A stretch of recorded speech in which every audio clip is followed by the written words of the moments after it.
आपको कौन सा लैपटॉप लेना है? Celeron, dual core, core studio, i3, i5, i7 या i9? रैम कितना चाहिए? 2 GB, 4 GB, 8 GB या 16 GB? ऑपरेटिंग सिस्टम कौन सा चाहिए? विंडोज, लाइनक्स, डॉस या क्रोम? जब भी आप लैपटॉप खरीदने के लिए जाएंगे तो आपको इतने सारे सवाल सेल्समैन पूछेंगे कि आप कंफ्यूज हो जाओगे अगर आपके पास टेक्निकल नॉलेज नहीं है और आपको समझ में नहीं आएगा कि कौन सा लैपटॉप लेना चाहिए। क्या आपको इन सब के बारे में पता है? अगर नहीं पता तो इस वीडियो को आखिर तक देखने के बाद इस सवाल का जवाब आपको पता चल जाएगा और आप ये भी पता चल जाएगा कि आपको कौन सा लैपटॉप लेना चाहिए। सबसे पहले आप ये डिसाइड करो कि आपको लैपटॉप लेना क्यों है। अब सवाल ये है कि मार्केट में प्रोसेसर बहुत से टाइप के होते हैं, कौन सा लेना चाहिए? जो डिसेंट प्रोसेसर्स हैं आज की तारीख में वो इंटेल के कुछ है और कुछ AMD के हैं। इंटेल के हैं जैसे कि i3, i5, i7 और i9। वहीं पे AMD के कुछ डिसेंट प्रोसेसर्स हैं, A series, FX series, Athlon, Ryzen, इस तरह के। थोड़े थोड़े टाइम के बाद ये कंपनियां नए नए प्रोसेसर बनाते रहते हैं। अब यहां पे आपको डिसाइड करना है कि कौन सा प्रोसेसर लेना है। अगर आपका काम बेसिक है जैसे typing, Word, Excel, PowerPoint चलाना या प्रेजेंटेशन बनाना, इंटरनेट चलाना या यूट्यूब पे वीडियो देखना, तो आपके लिए i3 बेस्ट है। अगर आपका कुछ काम ग्राफिकल में होता है जैसे कि फोटोशॉप हो गया, कोरल ड्रॉ हो गया, मिड लेवल सॉफ्टवेयर चलाना हो गया या और कोई गेम्स खेलना हो गया, तो या तो फिर ऑटोकैड वगैरह जैसे सॉफ्टवेयर अगर चलाना है तो आपको i5 या i7 बेस्ट होता है। इस केस में i3 बिल्कुल मत लेना। और अगर आपकी बहुत ज्यादा रिक्वायरमेंट है जैसे कि हाई लेवल एडिटिंग करना या और कोई एडवांस हैवी सॉफ्टवेयर को यूज करना, तो आपको i9 को भी चेक कर लेना चाहिए। एक बात हमेशा याद रखें, जो भी आप एप्लीकेशन या सॉफ्टवेयर यूज करना चाहते हो उस सॉफ्टवेयर की या उस एप्लीकेशन की हार्डवेयर स्पेसिफिकेशन उस सॉफ्टवेयर में लिखी होती है, यानी कि उस सॉफ्टवेयर को अच्छे से चलने के लिए उसको मिनिमम हार्डवेयर कितना चाहिए। अगर आपका कोई स्पेसिफिक सॉफ्टवेयर है तो आप वो स्पेसिफिकेशन जरूर पढ़ लें ताकि आपको पता चल जाए कि आपको हार्डवेयर कौन सा लेना चाहिए। यहां पे मैं एक चीज और सजेस्ट करना चाहूंगा, अगर आपको आपका एप्लीकेशन या सॉफ्टवेयर कोई स्पेसिफिक हार्डवेयर रिकमेंड कर रहा है तो आप एक लेवल ऊपर लेना उससे। एग्जाम्पल के तौर पे अगर सॉफ्टवेयर की मिनिमम रिक्वायरमेंट है i3 प्रोसेसर, 4 GB रैम, तो आपको करना क्या है, एक लेवल ऊपर ले लो, i5 प्रोसेसर ले लो और 8 GB रैम ले लो, यानी कि एक लेवल ऊपर, ताकि उस सॉफ्टवेयर का अपग्रेड भी आता है अगर, तो आपको कोई प्रॉब्लम नहीं होना चाहिए। अब बात करते हैं प्रोसेसर के कोर्स की। आसान भाषा में समझाऊं तो जितना ज्यादा कोर्स होंगे उतनी ज्यादा कंप्यूटर टास्क पूरा जल्दी करेगा। अब बात करते हैं जनरेशन की, कौन सा जनरेशन लेना चाहिए। इंटेल नए नए जनरेशन के प्रोसेसर निकालता रहता है, जितनी लेटेस्ट जनरेशन होगी उतना ही आपके कंप्यूटर के लिए अच्छा होगा, यानी कि तेज चलेगा। इंटेल कंपनी अक्सर अपने प्रोसेसर में ट्रांजिस्टर की साइज छोटी करता रहता है ताकि पावर कंजम्पशन कम हो। आज की टाइम में प्रोसेसर 5th जनरेशन भी बिक रहा है, 6th जनरेशन भी बिक रहा है और 10th जनरेशन भी बिक रहा है। लेटेस्ट जनरेशन जो आज का है वो है 10th जनरेशन। आपको जब भी प्रोसेसर, इसका मतलब यह है कि आपको जब भी प्रोसेसर की चॉइस करनी हो तो बेहतर है कि लेटेस्ट जनरेशन चूज करें। हाँ, ये बात अलग है कि उसकी कुछ चार्जेस ज्यादा होगी, लेकिन ये सजेस्टेड है कि लेटेस्ट जनरेशन लेना चाहिए। और अगर बजट क्रॉस हो रहा है तो जो भी आपके बजट में लेटेस्ट जनरेशन मिले वो आप खरीद लेना। लेटेस्ट जनरेशन की लिस्ट देखने के लिए इंटेल के वेबसाइट पर आप चले जाओ, वहां पे लेटेस्ट जनरेशन कौन सा चल रहा है आज की तारीख में आपको वहां पे क्लियर पता चल जाएगा। वहां पे आप चेक करो कि आपको कौन सा प्रोसेसर लेना है और कौन सा जनरेशन लेना चाहिए। हाँ, ये बात जरूर है कि लेटेस्ट जनरेशन 5 से 7 हजार ज्यादा मिलेगा।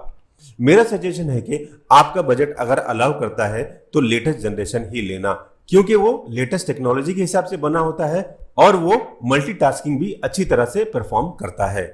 जब आप i3 लेते हैं 4th जनरेशन और i3 लेते हैं 8th जनरेशन, तो आपके लैपटॉप में परफॉर्मेंस का काफी फर्क देखने को मिलेगा, यानी कि i3 जो 8th जनरेशन होगा वो काफी फास्ट होगा compare to i3 4th generation.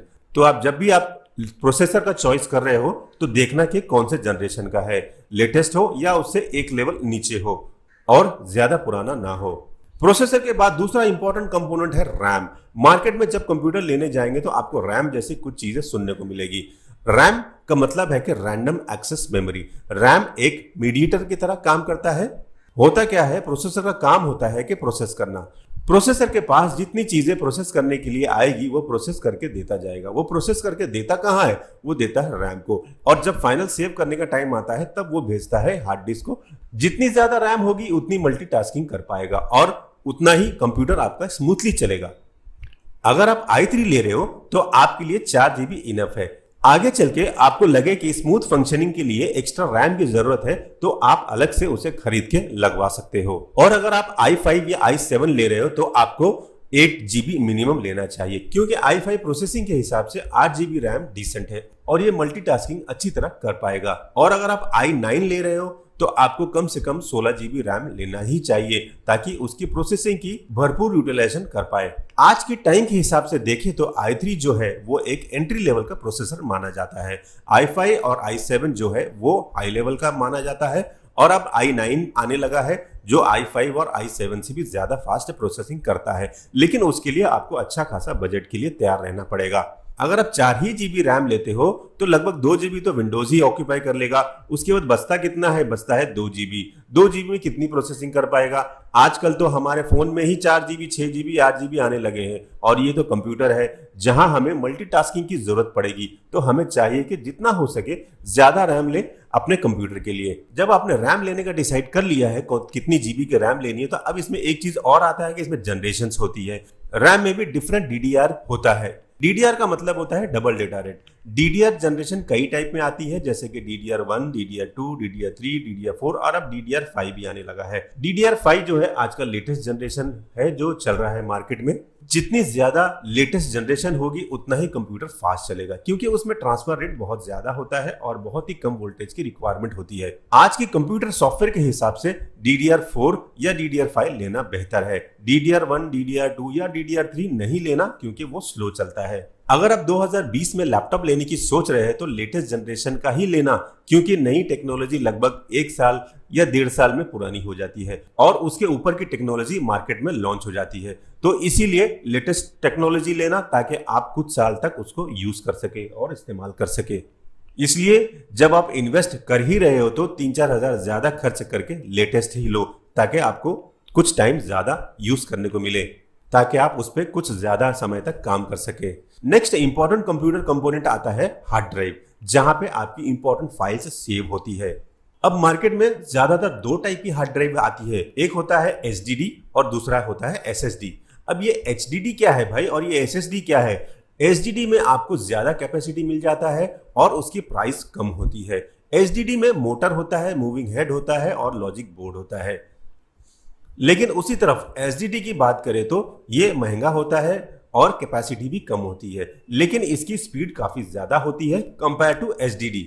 SSD में कोई मोटर, मूविंग हेड नहीं होता है और सारा डेटा मेमोरी चिप्स पे स्टोर होता है। वहीं पे HDD में आपका डेटा प्लैटर पे स्टोर होता है। यानी कि ट्रेडिशनल HDD ड्राइव से SSD ड्राइव बहुत ही तेज रीड और राइट करता है, जिसकी वजह से इसकी स्पीड बढ़ जाती है।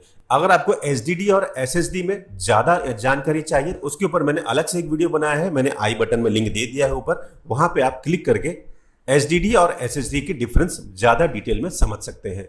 SSD ड्राइव की एक डिसएडवांटेज है जो है वो है इसकी कॉस्ट जो है बहुत ज्यादा। अगर आप SSD ड्राइव लेने जाएंगे तो आपको 120 GB ड्राइव मिलेगा 2500 रुपए का लगभग।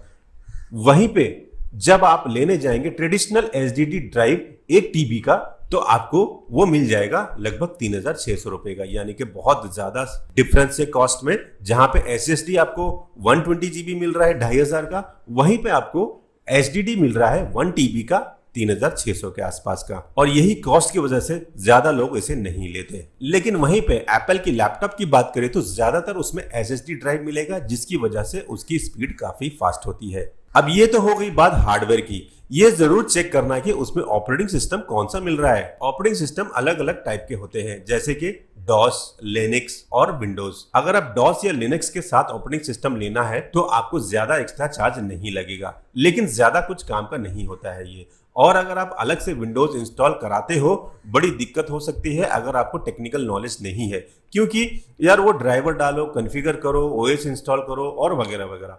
लेकिन अगर आप प्री इंस्टॉल्ड यानी कि लैपटॉप के साथ ही विंडोज प्री इंस्टॉल लेते हैं तो बहुत सारी दिक्कतों से आप बच जाओगे। लेकिन इसमें 6 से 7 हजार रुपए आपको एक्स्ट्रा पे करना पड़ सकता है।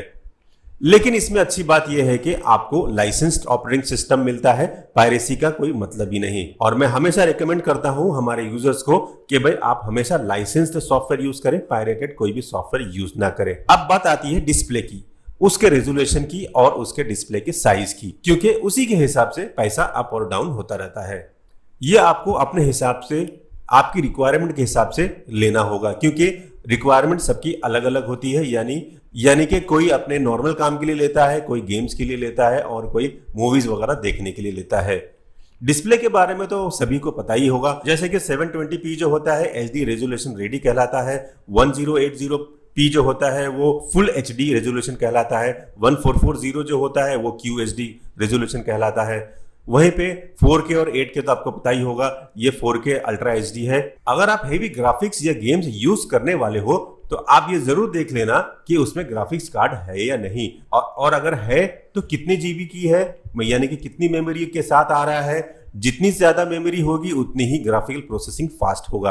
अगर आप HD डिस्प्ले ले रहे हो और HD ग्राफिक्स कार्ड नहीं ले रहे हो तो मतलब नहीं है कि HD डिस्प्ले लेना, क्योंकि प्रोसेसर इतनी प्रोसेसिंग कर ही नहीं पाएगा, क्योंकि CPU तो बाकी कामों में लगा रहेगा। ग्राफिक्स कार्ड का काम ही ये होता है कि HD डिस्प्ले ग्राफिक्स को फास्ट प्रोसेस करे और क्लियर आउटपुट दे, ताकि आपको जो पिक्चर क्वालिटी मिले वो एकदम क्लियर मिले। अब बात आती है कि लैपटॉप के लग्जरियस फीचर्स के, जैसे कि लैपटॉप में 360 फोल्ड होता है कि नहीं होता है, लैपटॉप में फिंगरप्रिंट स्कैनर है कि नहीं, लैपटॉप में टच स्क्रीन है कि नहीं, लैपटॉप कितना स्लिम है, ये सारे लग्जरियस चीजें हैं। इस पे अगर आप लेना चाहते हो तो ले सकते हो, लेकिन इसके लिए आपको अच्छी खासी कॉस्ट पे करनी पड़ सकती है। अगर आपके दोस्तों को बताना है कि आपके लैपटॉप में ये भी है वो भी है तो आप लीजिए, लेकिन इसकी अच्छी खासी कॉस्ट बढ़ जाएगी। ये सारी चीजें तो उतनी जरूरी नहीं है, लेकिन आप चाहते हो कि आपके लैपटॉप में ये सब हो तो आप ले सकते हो। अगर आप सीधा साधा लैपटॉप नॉर्मल काम के लिए लेना चाहते हो तो आपको ये एक्स्ट्रा लग्जरियस फीचर्स वाले लैपटॉप लेने की जरूरत नहीं है। यही पैसा अपने लैपटॉप के हार्डवेयर कॉन्फ़िगरेशन में डालकर उसको पावरफुल और बना सकते हो। अब बात आती है कि लैपटॉप कौन सा लेना चाहिए। लैपटॉप आप अच्छी ब्रांड का ले जिसकी सर्विस अच्छी हो और जो ऑन साइट वारंटी देता हो, यानी कि जब भी लैपटॉप में प्रॉब्लम हो आपको सर्विस जल्द से जल्द मिले और सर्विस के लिए आपको सर्विस सेंटर जाना ना पड़े। उसके इंजीनियर ही आपके घर पर या आपके ऑफिस में आके सर्विस करे और प्रॉब्लम को सॉल्व करे।